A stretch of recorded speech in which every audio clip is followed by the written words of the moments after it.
Sohel, happy birthday. তোমার যে birthday সেটা আমার ফেসবুক থেকে দেখা লাগে, তুমি আমাকে বললা না। না মানে বলিনি ভাই, এমনি। আচ্ছা, বলা কর দরকার নেই, তুমি আজকে হাফ বেলা ছুটি নিয়ে নাও। ছুটি? ভাই ছুটি নিয়ে কি করব? কেন, তোমার পরিবার নিয়ে ঘুরে বেড়াবা, পরিবারদের সময় দিবা। এই পৃথিবীতে আমার আপন বলতে বাবা মা ভাই বোন কেউ নেই, আমি এতিম। আমি ছুটি নিয়ে কি করব? দুঃখিত ভাই, তুমি তাহলে বন্ধু বান্ধব নিয়েই ঘুরো। বুঝার পর থেকে কাদের পিছনে ছুটছি, বন্ধু বানানোর সময়ই পাইনি। ওর থেকে আমি কাজই করি, কাজ করতে আমার ভালো লাগে। তাহলে এক কাজ করো, এই লিস্টের মাল কয়টা ডাকবাংলার মোড় থেকে নিয়ে আসো, নিয়ে আমার অফিসে আসো, আমি অফিসে আসি।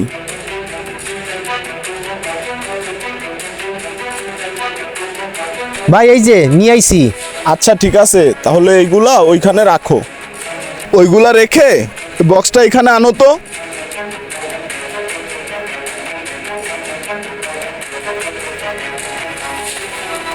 ভাই নিয়ে আসছি।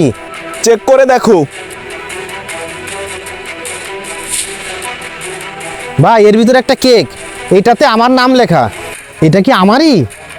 আরে পাগল, এইখানে কি সোহেল নামে আর কেউ আছে? শুধু তুমি আছো, এটা তোমারই বার্থডে কেক।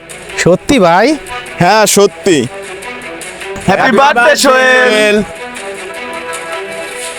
দেখছো সবাই তোমাকে কত ভালোবাসে, আর তুমি মনে করো তোমার এই পৃথিবীতে কেউ নাই, তাই না? আমরাই তোমার পরিবার, বুঝছো? আজকে দোকান বন্ধ হওয়ার পরে আমরা সবাই মিলে তোমাকে নিয়ে ঘুরতে যাব। আমরা আজকে বাইরে ঘুরবো, বাইরে খাওয়া দাওয়া করবো, ঠিক আছে?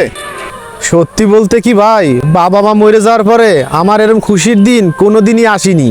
আজ আপনাদের জন্য সেইটা আসলো, আজ আমি অনেক খুশি। আরে এত চিন্তা করো কেন?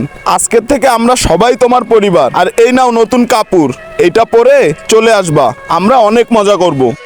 তোমরাও চলে আইসো। ঠিক আছে ভাই, তাহলে আমি রেডি হয়ে আসি।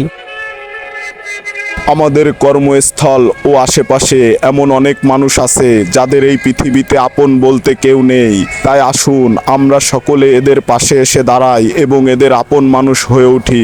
ভিডিওটি ভালো লাগলে লাইক কমেন্ট শেয়ার করে পাশে থাকবেন, আর আপনি নতুন হলে অবশ্যই পেজটিকে ফলো দিয়ে রাখবেন। সকলকে ধন্যবাদ।